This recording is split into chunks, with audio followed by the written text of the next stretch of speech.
First off, thank you, Gabby and Belinda and team for allowing me the opportunity to speak today, and certainly Janice Gilbert for getting me a kick in the butt to get involved and and speak to everyone today. Certainly appreciate the opportunity, and we've certainly had excellent speakers this morning, and it's always good to get updates and see the trials and tribulations, but also the positives from the initiatives taken with many in this group. So my presentation, my wife's are 13, and they actually helped me with Google slideshow, which the last time I did a presentation, I used PowerPoint, which is a few years ago. So pardon me, though, I did do this myself. I don't have as many nice fancy pictures because my creative ability is not as good as driving around looking at dead frag. So I will get started here. What I'm going to do is my highlight of the main premise for the conversation today is where we're at for roadside Phragmites control, updating on the previous year, 2021.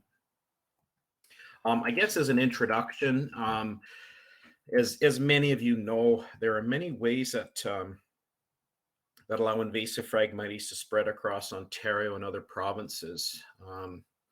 There's many different spread vectors that we can certainly discuss. However, what I'm going to spend time speaking about today is the spread vectors that are along the roadside transportation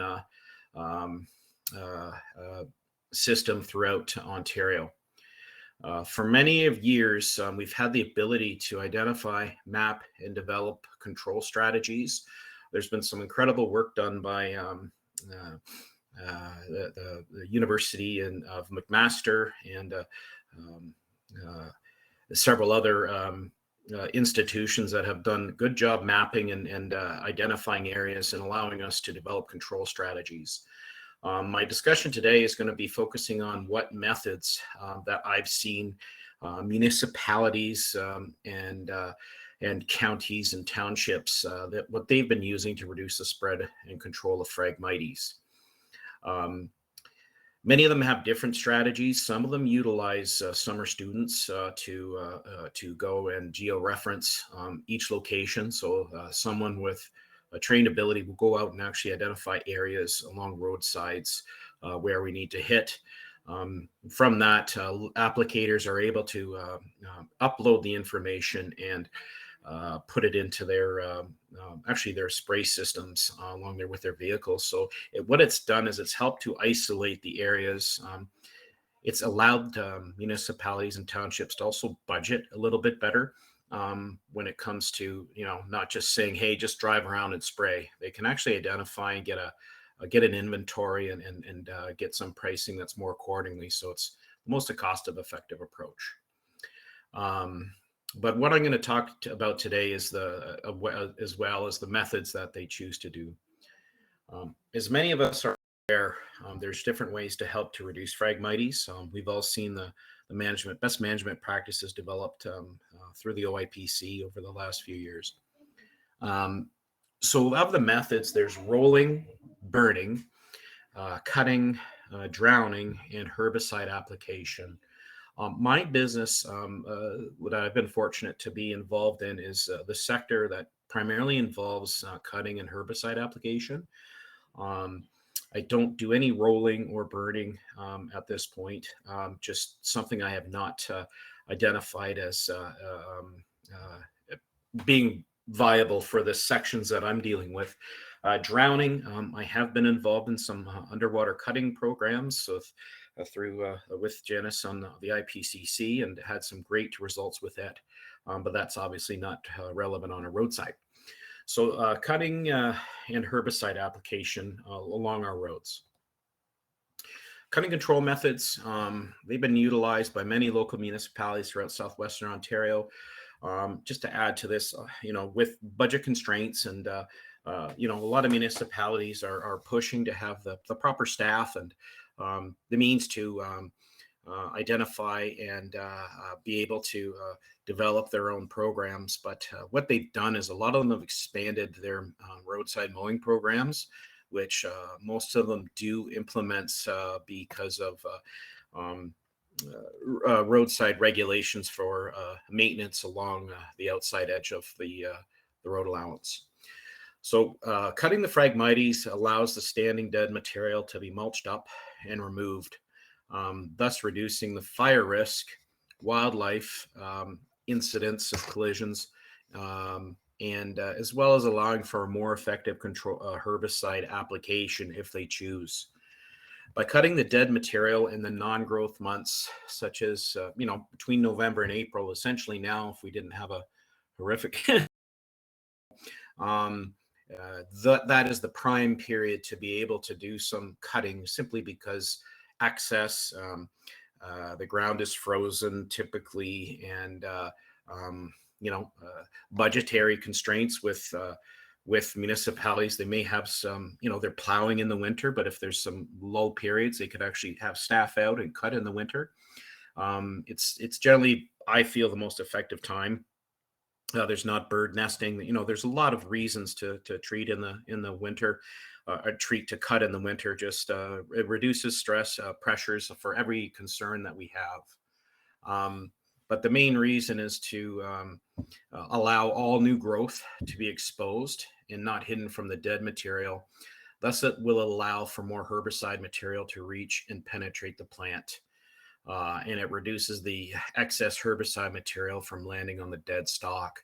So people ask me about this quite often, and I firmly believe this.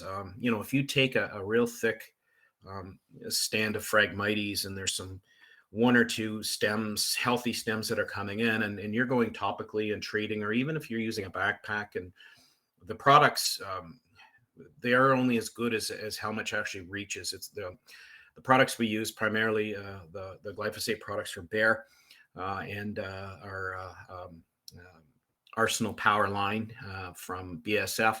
They need to contact the actual plant, and you need to get as much product on it as possible, and you need to make sure that there's a lot of uptake,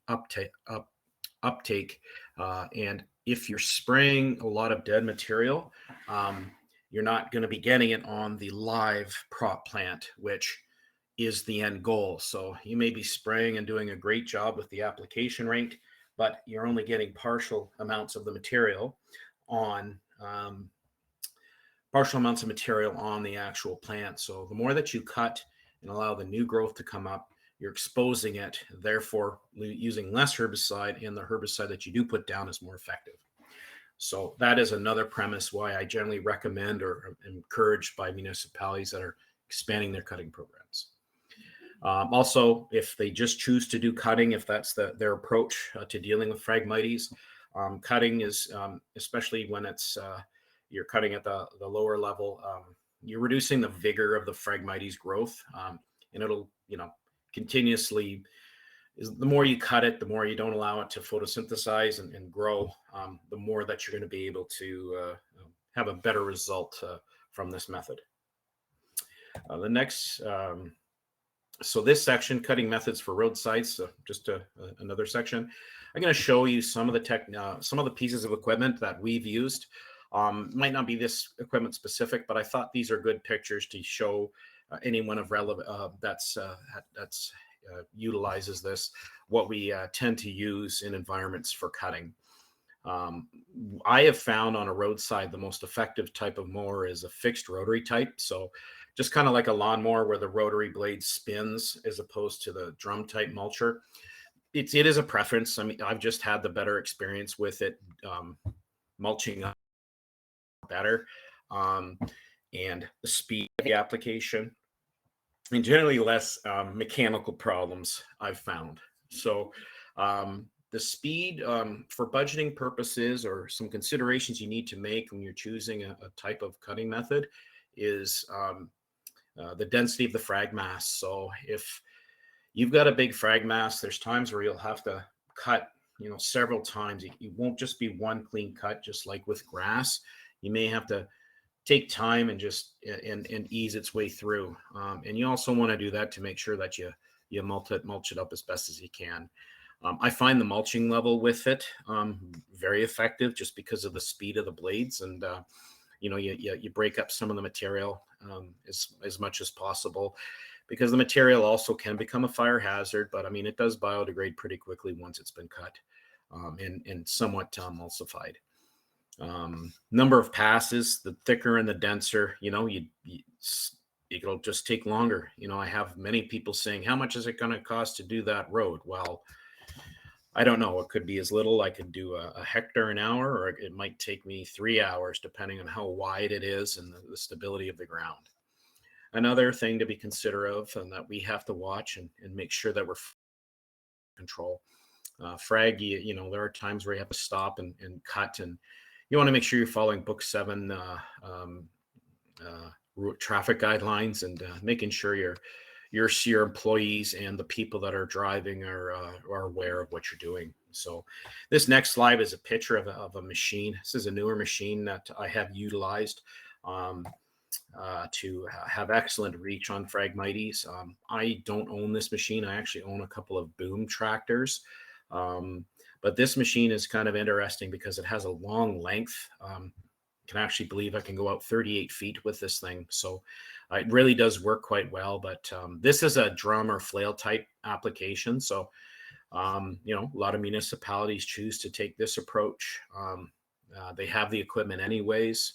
And, if there's some down days, they'll send out some of their staff to go out and cut it down, and to cut it down as low as possible, which helps to decrease the amount of vigor a plant will have when it regrowths.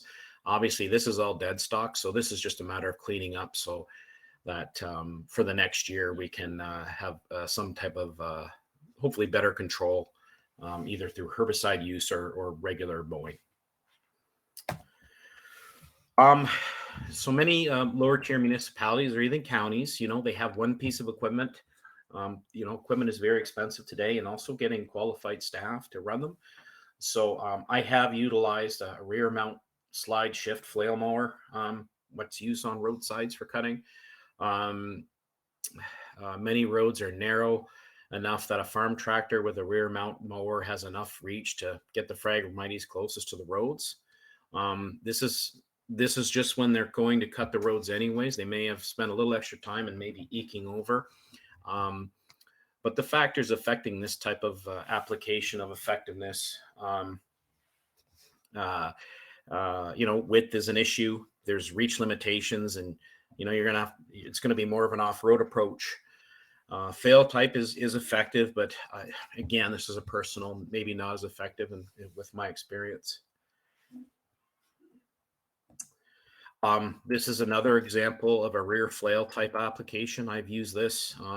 You just, if your municipality or township or conservation authority has a machine like this, you can eke over and get as much of it as you can. So these are just some of the approaches taken by several municipalities and townships.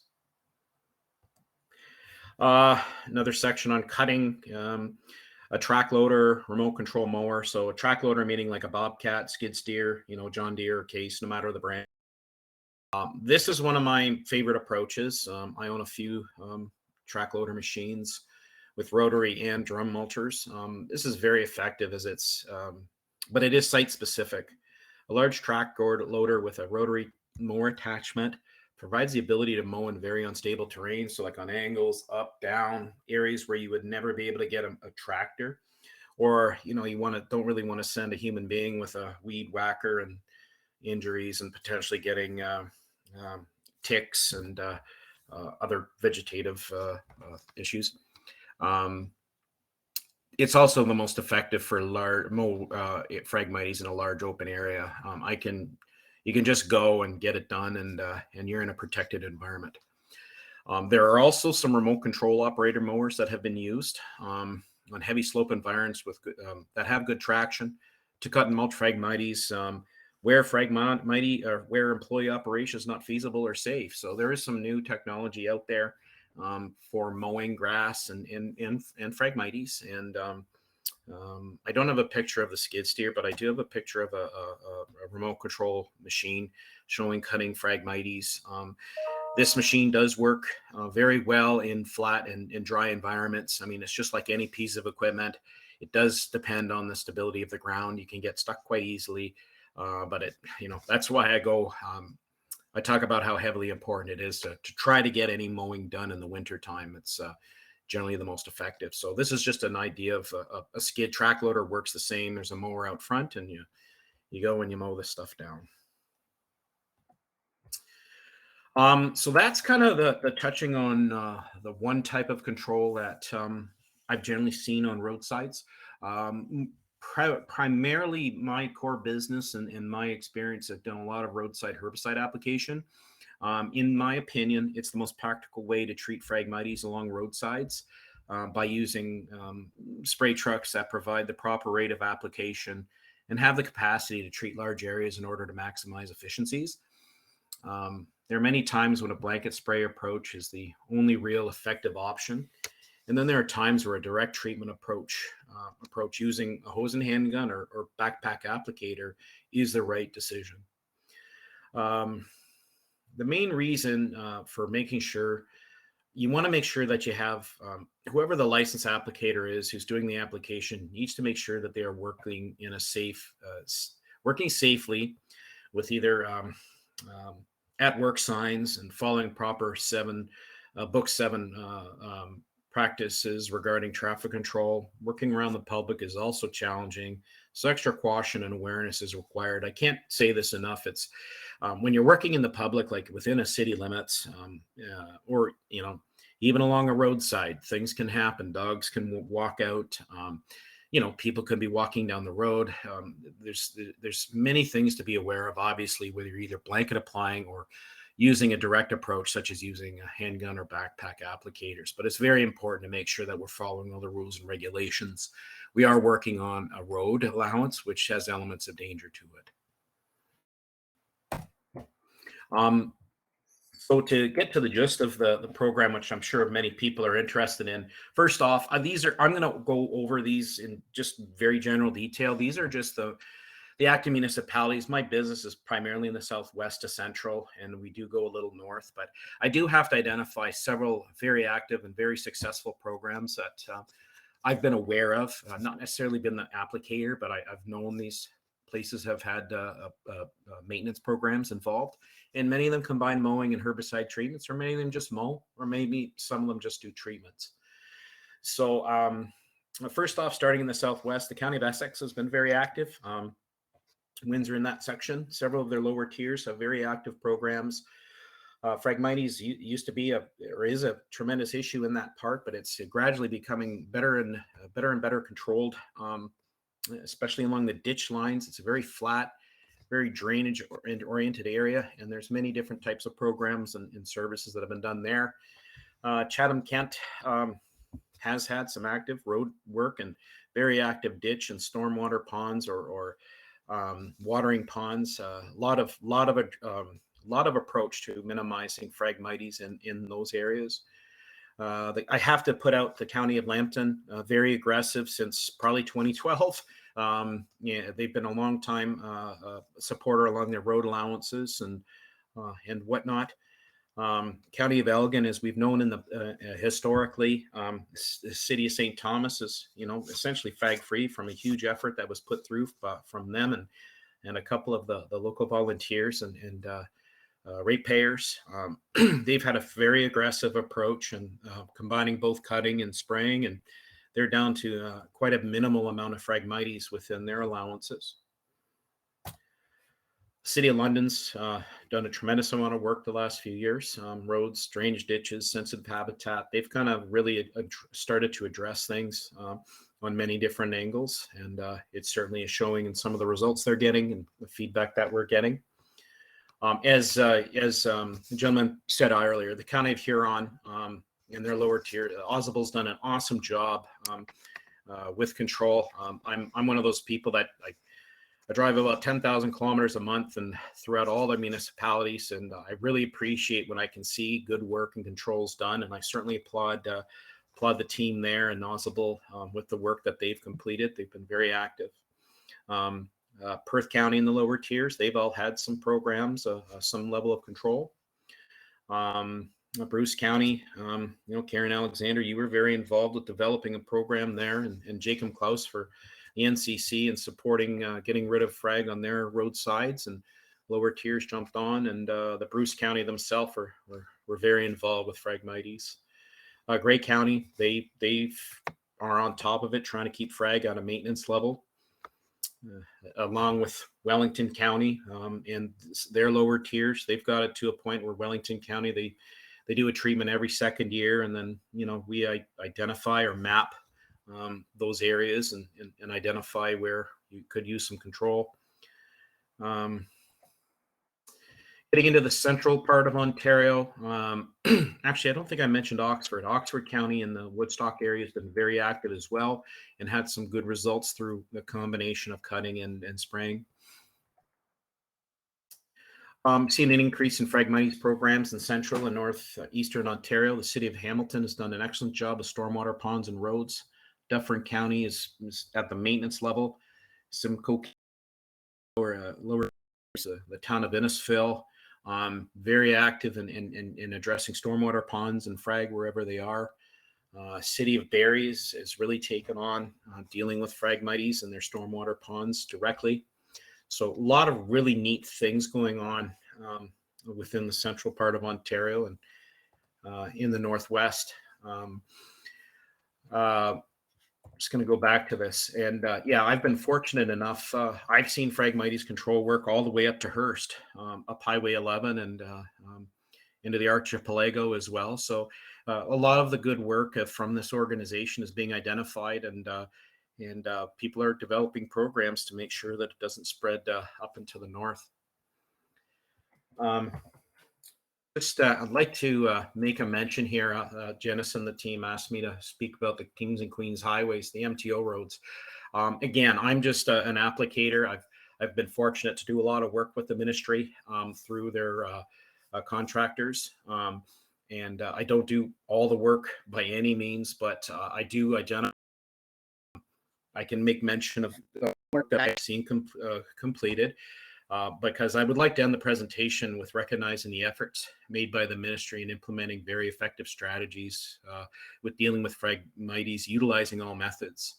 I would actually say that pretty much all from Amherstburg all the way to Cornwall, every King Queen highway, just from what I've seen, has had some elements of control put through this past year, all the way up to Hearst. A huge effort, a lot of good, hard decision making for budgetary reasons. It's just been a lot of work that's been completed, and many of it has been done over the years. We're second or third time applications. So I think we have to identify that the ministry is doing an excellent job on their property. And they've also done a lot of work through capital jobs like bridges there's a lot of builders that when they realign a highway or build something, they are responsible for the Phragmites that's within their construction zone. So, the ministry or whoever's involved has made it part of the capital projects to make sure that if we're disturbing the ground, we're going to deal with the frag before we do it. And I can't applaud enough. That has been a very aggressive and I believe positive approach that the MTO has put in. So, again, for that, I'd like to thank all the members of the MTO maintenance teams and that have assisted and implemented these effective projects. So I think I have a few more minutes here. If anyone has any questions, I could certainly answer. But that's kind of the gist of my presentation on where, when, and how things have been done throughout Ontario based on my observations. So again, thank you for the opportunity to speak to everyone today. Excellent. Thank you so much, Steve. That was great and a really great overview of what's going on in Ontario. So great to see so many groups working on Phragmites on roadways, including the MTO. That's excellent.